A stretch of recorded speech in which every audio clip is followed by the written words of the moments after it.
বেকার ছেলে তার মাকে বলছে, শুধু ডাল দিয়ে ভাত খেতে ইচ্ছা করছে না, একটা ডিম ভেজে দাও না মা।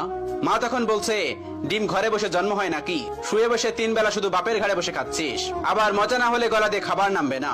নবাব যাতে জন্ম হয়েছে ঘরে অকর্মা, এত বড় হয়েছে তাও কোনো কাজে খাটে না।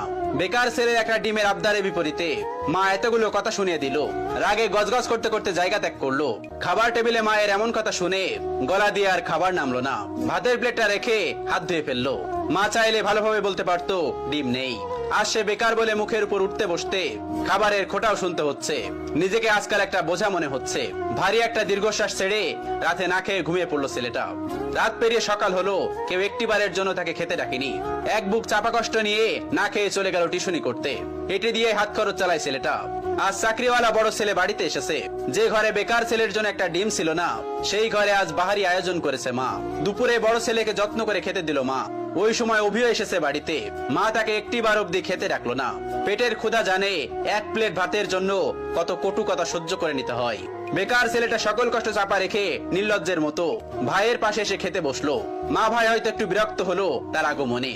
মা 2 ছেলেকে ভাত দিল, তবে বড় বড় মাছের টুকরো গুলো এবং মাংসের টুকরো গুলো চাকরিওয়ালা ছেলের থালাতে উঠলো। অভি মাথা নিচু করে এক থালা কথা নামক খাবার হজম করছে।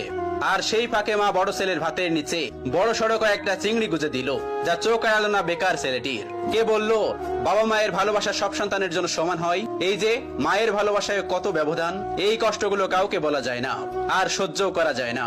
আজ তারও একটা চাকরি হলে মা তাকেও নিশ্চয়ই এভাবে এক্সট্রা খাতির যত্ন করতো, কথায় কথায় মন্দ বলতো না।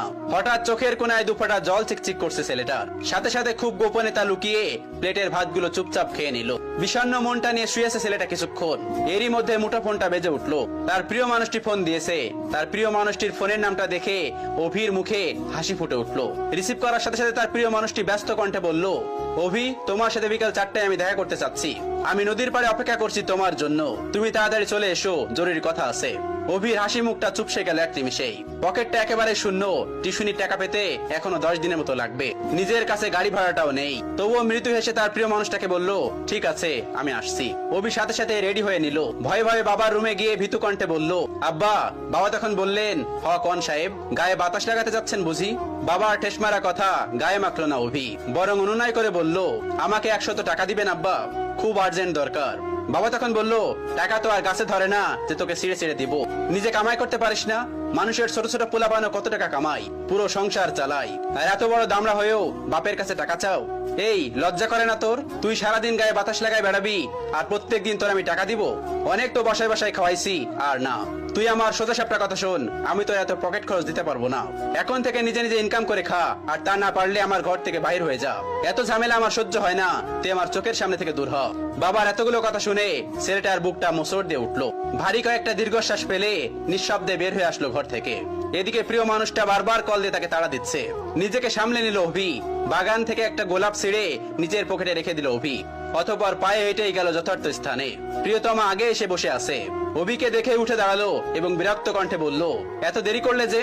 জানো আমি কতক্ষণ ধরে বসে আছি? অভি তখন বলল, সরি আমার অনুরাগী, রাগ করো না আমার উপর, আসতে একটু দেরি হয়েছে। প্রিয়তমা তখন বলল, চুপ করো, চুপ করে থাকো, নিশ্চয় টাকা ছিল না? নিশ্চয় পায়ে হেঁটে এসেছো? অভি তখন মাথা নিচু করে ফেললো। প্রিয়তমা তার হাতে একটা কার্ড ধরিয়ে দিয়ে বলল, সারপ্রাইজ। ছেলেটা তখন বলল, কি এটা, কিসের কার্ড? তখন তার প্রিয়তমা তাকে বলল, এটা আমার বিয়ের কার্ড, ফার্স্ট আমি তোমাকেই দিলাম, এসো, কিন্তু তুমি কিন্তু একদমই মিস করবে না। ছেলেটি তখন বলল, মানে কি বলছো তুমি, সত্যি বলছো? মেয়েটি তখন বলল, হ্যাঁ সত্যি বলছি। অভি কাপা কাপা হাতে কার্ডটি খুলে দেখে নিল। তার বুকের বাঁ পাশটায় চিনচিন করে ব্যথা করছে। কাপা কাপা কণ্ঠে জানতে চাইলো, 3 বছরের সম্পর্কের, তবে আজই কি ইতি কথা? প্রিয়তমা তখন জোর কণ্ঠে বলে উঠলো, হ্যাঁ। ছেলেটি তখন বলে উঠলো, আচ্ছা ভালোবাসতে না আমায় তুমি? এত স্বাভাবিক, কষ্ট হচ্ছে না তোমার? কি করে পারবে তুমি আমাকে ছাড়া অন্য কাউকে বিয়ে করতে? প্লিজ প্লিজ এমন করো না, বলো এসব মিথ্যে। আমি তোমাকে ভালোবাসি, তোমাকে ছাড়া আমি কিভাবে থাকবো বলো? প্রিয়তমা তখন বলে উঠলো, দেখো আবেগ দিয়ে জীবন চলে না, কম অপেক্ষা তো করলাম না তোমার জন্য। আমি আর আমার বাবা মাকে কষ্ট দিতে পারবো না, আমি চললাম। তখন ছেলেটি অনুনয় বিনয় করে বলছে, আমার হয়ে থেকে যাও না প্লিজ। প্রিয়তমা তখন বলে উঠলো, রাখতে পারবে তুমি? ছেলেটি তখন আবার বলল, আমাকে আরো কয়েকটা দিন সময় দাও না প্লিজ। প্রিয়তমা তখন জোর কণ্ঠে বলে উঠলো, রাখতে পারলে এক্ষুনি, আর না হয় আর আটকেও না। ছেলেটি হাঁটু গেড়ে বসে পড়লো মাটিতে। কিভাবে আগলে রাখবে নিজের ভালোবাসাকে? সে তো নিজেই বেকার, বাসায় নিজেরই তো জায়গা হয় না। তার উপরে অন্য কেউ তো নয়। অতঃপর মনের বিরুদ্ধে যে মাথা নিচু করে বলতে হলো, সরি অনুরাগী, তোমাকে রাখার সাধ্য যে আমার নেই। চলে যাও, তবে সুখী হও স্বামীর ঘরে। ভালো থেকো আমার না হওয়া প্রিয়তমা। বিদায় আমার অনুরাগী। অতঃপর 3 বছরের ভালোবাসার দাপন হলো বেকারত্বের কারণে। এভাবেই প্রতিনিয়ত হাজারো বেকার ছেলে হারায় তাদের প্রিয়তমাকে। অভি টলতে টলতে নদীর কিনারায় বসে পড়লো। নিজেকে পাগল পাগল লাগছে। প্রিয় হারানোর যন্ত্রণা এত তীব্র কেন, এত ব্যথা কেন? এই তো মনে হচ্ছে দমটা বের হয়ে যাবে তার। বুকের বাপাসটা ঝলসে যাচ্ছে তার। চোখ দিয়ে ঝরছে নীরব অশ্রু। বেকারদের এই নীরব অশ্রু লোকচক্ষুর আড়ালেই রয়ে যায়। বুক পকেটের শখের গোলাপটা আর দেয়া হলো না, আর দেওয়া হলো না প্রিয়তমাকে। অভি উঠে দাঁড়ালো এবং গোলাপটা ছুঁড়ে ফেললো নদীর পানিতে। অতঃপর দাঁড়িয়ে বিড়বিড় করে বলল, বেকারত্ব মানে রোজ হাজারো স্বপ্নের বলিদান। বেকারত্ব মানে হলো রোজ বাস্তবতার অনলে পোড়া। বেকারত্বের মানে হলো জ্যান্ত কতগুলো লাশ। বেকারত্ব মানে হলো জীবনের খাওয়া সেরা বাস। গল্পের শেষে আপনাদেরকে বলছি, ওই যে আপনার বাড়িতে বেকার ছেলেটা আছে না, যাকে সারাদিন বাসা থেকে বের করেন, খাবারের খোঁটা দেন, হ্যাঁ তার কথাই বলছি। বিশ্বাস করুন, এই মানুষগুলো ভিতরে ভিতরে প্রতিনিয়ত শেষ হয়ে যাচ্ছে। এদেরকে কথার আঘাতে প্রতিনিয়ত কষ্ট না দিয়ে, তাদেরকে বোঝা মনে না করে, বরং এদের পাশে থেকে এদের মনোবল মজবুত করতে সাহায্য করুন। পারলে একটা কাজ জোগাড় করে দিন, মানসিক শান্তি দিন। পারলে এদের একটু বোঝার চেষ্টা করুন। শুনুন, একটা পরিবার থেকে একটা মানুষ সাপোর্ট পেলে একটা মানুষ সারা বিশ্বকে জয় করতে পারে।